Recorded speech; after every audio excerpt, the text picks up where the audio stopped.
Welcome to High Performance, the podcast, featuring Josh Phegan and Alexander Phillips.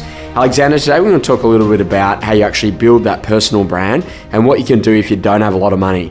So what are the things that agents can be doing to really build their personal brand and to get their name out there in the marketplace? Josh, we had a request through Facebook just a few days ago on trying to build your own personal brand on a low budget.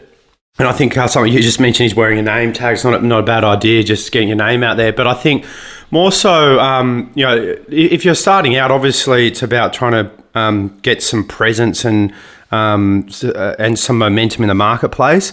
And I think a couple of things that you can do with not spending any money whatsoever can be obviously through Facebook, Instagram, and also LinkedIn, obviously by building some momentum from there. But if you look at what other things you can do, it's probably more within the community, like going to cafes, dealing with good solicitors, accountants, just building a profile through them that they will start referring your business.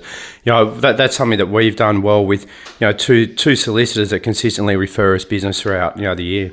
And I think the basics here is about playing to your strengths, is that who are all the people that you already know?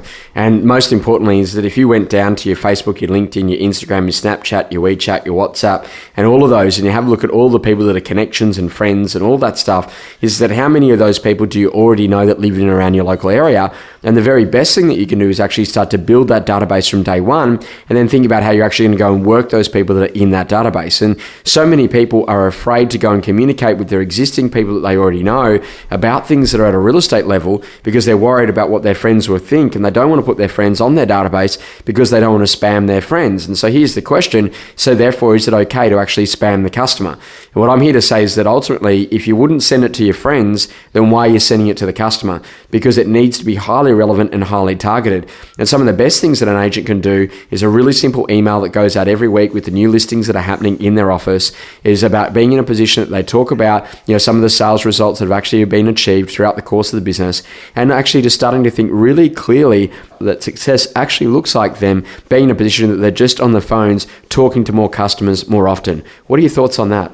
Yeah, Josh, I think that's a really good point that you said, is actually going through all these contacts that you've got within your social media and even your phone book, and finding out actually where these people live. And they might find that 20 or 30% of them are in your core marketplace that then go on your database, and then you can start giving them really good pieces of information that start building your rapport with them, that when the time is to sell, that you're going to be in that door. And I think this is the big conversation, is that, a lot of agents are about getting themselves out there. When Alex, you and I both know that the best form of marketing that you're ever going to go and do is what we're going to go and call social proof. And social proof, there is nothing like getting a for sale board up or an auction board up and then getting a sold sticker applied. Why is that the best form of marketing for an agent to build profile rather than just like glitzy images of what they do inside of the real estate industry? It gives the consumer comfort that they're dealing with someone that actually knows how to do transactions, Josh. I think there's a lot of people out there that do all that glitzy stuff, but if you put them in a room with two buyers and they both want to buy it, how will they actually handle that that negotiation? So I think people want to feel a sense of security, and they want to go with a safe option. And a safe option is someone that's got sold stickers on signboards and obviously big market share. And I think this is the conversation, is that you build that one listing at a time. And Alex, the big driver for me is about making sure that you get everything that you can out of all that you've got.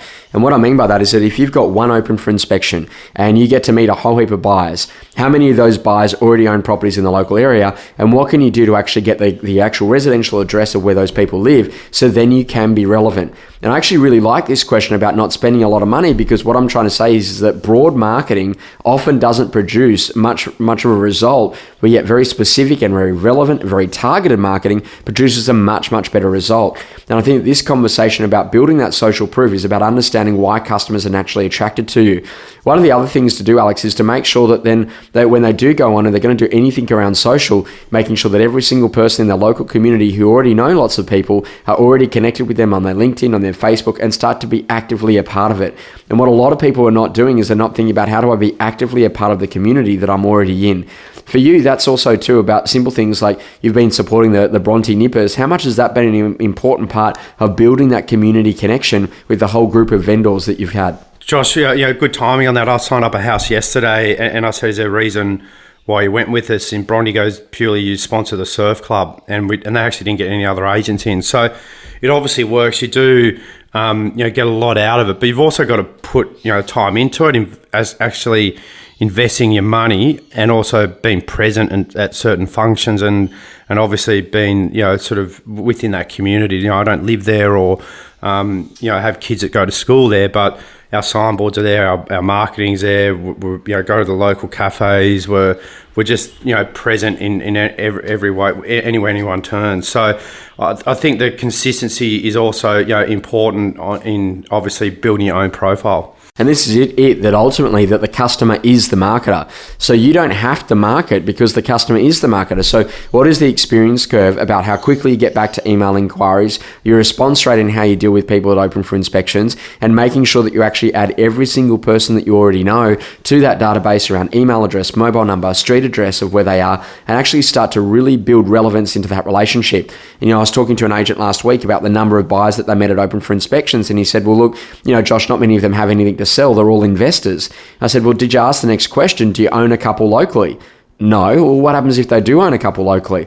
Oh, that's a good question. So, okay, great. Well, next question after that, do we currently have the opportunity to manage your properties? No, you don't. Oh, that's a bit awkward, but let me get the property management team to maybe speak with you on Monday because we'd love to be of service. And by the way, are you living locally? And what now starts to happen is that you now find an investor that's got an investment property, plus also in addition to that, they've got a principal place of residence. So, Alex, for me, the way to really get and to build that brand is to start to think about the brand experience is responsiveness and relevance. And if you can get responsiveness and relevance to be right, then you're going to build a really significant database, and you're going to learn how that people are going to choose you and refer you because you're good at what you do. And that really is the secret to building a great business.